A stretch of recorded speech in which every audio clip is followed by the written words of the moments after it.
Hello friends. आज हरभऱ्याची डाळ भिजवून त्याचे वडे वडे म्हणजे आपले छोटे छोट्या साईजचे भजी आणि कढी असा बेत केलेला. तर म्हटलं चला आहे वेळ तर रेसिपी तुमच्याबरोबर शेअर करूयात. हरभऱ्याची डाळ 4 तास भिजवलेली आहे. शाळेतून आल्यानंतर भिजत घातली, अचानक ठरलेला प्लॅन आहे म्हणून. आणि त्याच्याबरोबर इकडे 2 तास तांदूळ, बिर्याणी राईस आहे ना, तो भिजत ठेवलेला आहे, जेणेकरून सुटसुटीत आणि मस्त जास्त भात होतो असं माझं तरी ऑब्झर्वेशन आहे, की भिजवलेलं तांदूळ असेल तर जरा क्वांटिटी जास्त होते त्याची. आणि हे मातीच्या भांड्यामध्ये दही लावलेलं आहे. तेही जास्त वेळ काही नाही लावून ठेवलं आहे, म्हणजे रात्री लावलेलं दही आम्ही सकाळी संपवतो आणि सकाळी लावलेलं दही साधारण आत्ता दुपारी किंवा संध्याकाळी वापरून टाकतो. हा कढीपत्ता घरच्याच आपल्या झाडाचा आहे. तेही इतकं सुंदर फुललं आहे. मी एक दिवस त्याचाही व्हिडिओ करेल की कशी झाडांची आम्ही काळजी घेतो ते. हरभऱ्याची डाळ छान मस्त बारीक वाटून घेतली आहे. बारीक म्हणजे भिजवलेली डाळ असल्यामुळे खूप बारीक केलीत तरीसुद्धा काही त्याचं असं अगदी बेसन पिठाचं पीठ जसं होतं तसं काही होत नाही. हे जरा ओबडधोबडच असतं आणि त्याचेच भजी खूप छान होतात.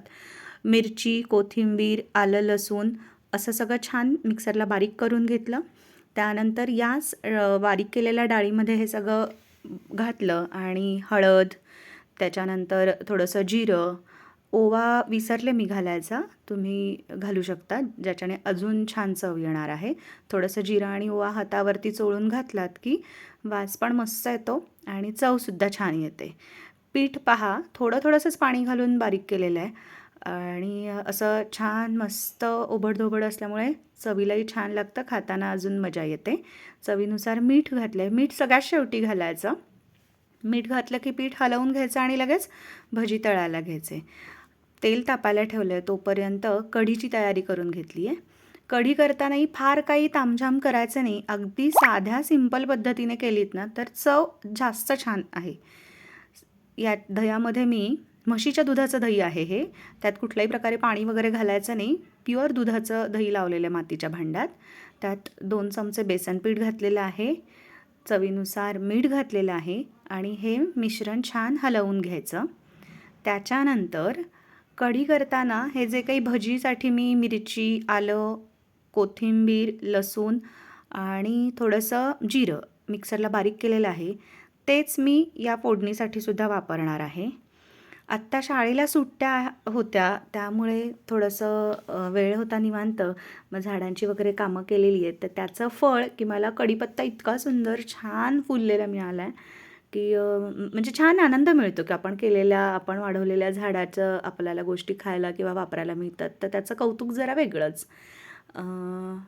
इथे फोडणीमध्ये मी काय काय घातलं आहे हे दाखवते आहे की मापातच तेल घालायचं. अजिबात कुठल्याही गोष्टीला ना असं भरपूर तेल घातलं म्हणजे चव छान येते असं अजिबात नाही. तुम्ही पहा माझ्या प्रत्येक पदार्थामध्ये खूप कमी तेल असतं, खूपच कमी असतं. म्हणजे कधीतरी मलाही असं वाटतं की नाही अजून थोडंसं तेल घालायला काही हरकत नाही.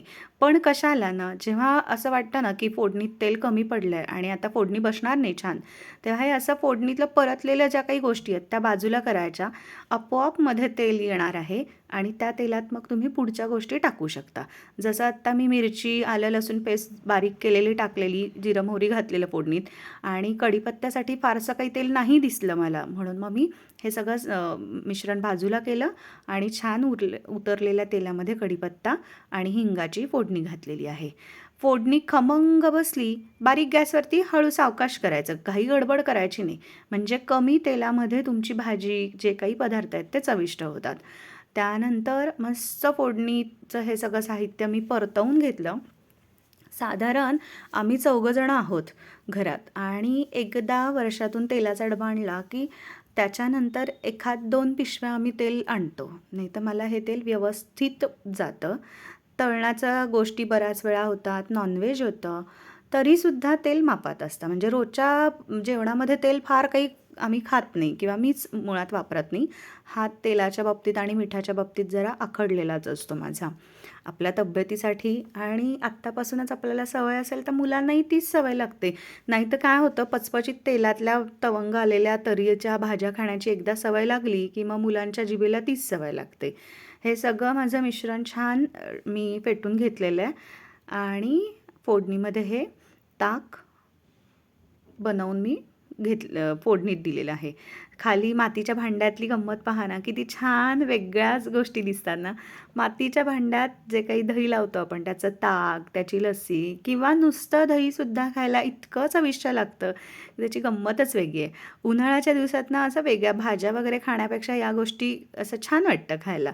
दुपारी तर रोजच आम्ही दही खातो सध्या, कारण ती जेवणातली मजा मस्तच वाटते. उन्हातून आल्यानंतर थंड दही आणि पोळी, भात असं खाण्यात. हे सगळं मिश्रण पहा, थोडंसं पाणी आपोआपच मीठ वगैरे घातल्यामुळे सुटलेलं आहे. एकदा छान मिश्रण हलवून घ्यायचं. मस्त हलवलेलं मिश्रण आता चमच्यानेच मी त्याचे छोटे छोटे भजी सोडते आहे. फार मोठ्या आकाराचे भजी घ्यायचे नाहीत, कारण आतमध्ये मग ते कच्चे राहतात. तसं हे पीठ जरा ओबडधोबड असल्यामुळे आतपर्यंत छान तळले जातात, त्याचा काही प्रश्न नाही. पण छोट्या आकाराचे असतील तर मग कढीमध्ये भिजवून खायला म्हणा किंवा आपल्या आवडीनुसार ज्याला नुसतेच खायचे आहेत त्यांनाही छान लागतात. सुरुवातीचे 2-3 घाणं मी असे काढले की कमी मिरची घातलेले आणि नंतरच्या पिठामध्ये मग थोडीशी मिरची, आलं लसूण पेस्ट जी उरलेली होती ती सगळी घातली. त्याचे भजी जे आहेत ते मग मी आमच्यासाठी मोठ्यांसाठी केले. आता तुम्ही म्हणाल एवढं का केलं आहे, तर माझे आई-वडील आणि आम्ही एकाच बिल्डिंगमध्ये राहतो. तर मग ज्या गोष्टी मला सुट्ट्यांमध्ये करून वेळ मिळतो ना, त्या मी माझ्या आई-वडिलांबरोबर, भाऊ-भाऊजाई आहे त्यांच्याबरोबर शेअर करते. कारण एरवी तर इतकी धावपळ असते आपली, की आपल्याला काही करणं होत नाही आणि मग तेच आपण सुट्ट्यांमध्ये जरा करायचं. सध्या मुलांच्या खरं परीक्षा सुरू आहेत.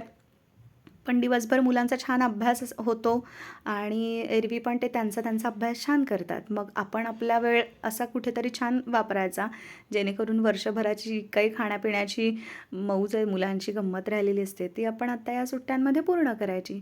एक शिक्षिका असताना काय होतं, की शाळा, आपले ट्युशन्स किंवा आपलाही स्वतःचा काही अभ्यास तर नेहमीच करत राहावा लागतो आपल्याला. मग ह्या सगळ्यातून वेळ मिळतोच असं नाही. एकीकडे मस्त कढी फोडणीला टाकलेली आहे, छान उकळलेली आहे, वास इतका सुंदर येतो आहे आणि दुसरीकडे मस्त हे भजी काढून घेतलेत. त्यानंतर मग भात फोडणीला घातला. भातालाही जरासं तूप घालून, खडे मसाले आणि जिरं घालून फोडणी घातला. त्यामुळे आजचा बेत इतका छान होता.